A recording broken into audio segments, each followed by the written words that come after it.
Alright guys, 2012 Chevy Cruze 1.8. We are gonna do the starter. We have the new one right here. So there is one bolt, you put it on the rack. There is one bolt, you gotta use number 13 socket, take it off.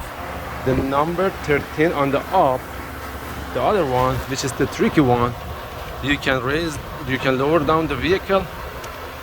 Let me show it to you. Just right there, as I'm pointing my finger.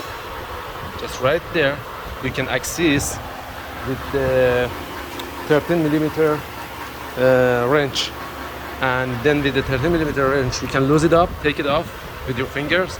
And don't forget to disconnect the battery, negative one.